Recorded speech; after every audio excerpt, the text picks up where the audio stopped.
My full names, first of all, I should have started, is Dickens Onditi Olewe. I'm a journalist in Kenya, based in Kenya. I work for the Star Publications. That's the third largest circulating newspaper in Kenya.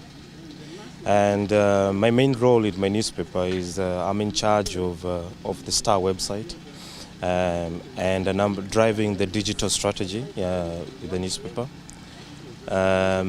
My job involves working a lot with technologists to try and build products that we can use online to either promote the news that we do or engage with citizens.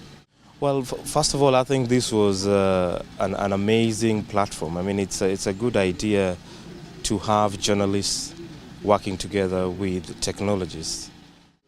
It's more projecting the media of the future, because with more people getting their news online, what we need is for the content makers and technologists to come together to build products that can actually sustain that new business model, because let's be honest, the traditional news model is collapsing, and therefore that means that for the next media model we need to have this kind of collaboration. So for me, it's been a great initiative, and I'm proud to be part of that. So I think in Kenya, in as much as I think the official figures are 18 million users, internet users, but I think we still have problems of access, the cost of access. We have a problem with the cost of the gadgets to access that.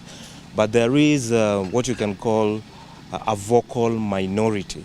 So if you talk to Kenyans in using Facebook and Twitter and all that, you'll actually think you're talking about Europe or America. But actually, if you go to the nitty-gritties and you look at the numbers, radio is still leading in Kenya, up to 70%. It's higher in Southern Sudan. But I think you can look at both demographics in both countries and look at what is actually happening in Kenya in terms of citizen engagement, in terms of news dissemination, and how can that be used also to have the same impact here. So I think the fact that the level of ICT in Southern Sudan is way back compared to Kenya. I think what they have now, and especially radio, in my point of view, can be a tremendous platform. Just recently, I was really amazed when the internet was shut off in Syria, and Google and Twitter, I think, came together to launch Speak to Tweet.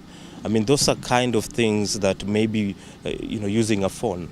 So maybe those are the kind of inventions and ideas that can be used here, because you're talking about rural communities where, at least they can get a mobile signal. So how can journalists and the media use these platforms to try and get the citizen engaged?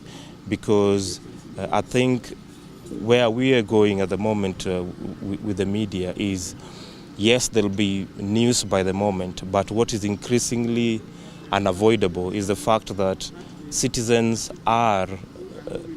want to be part of the news, either through reporting or they want to engage with you. So the question is, how do you use the current platform that you have?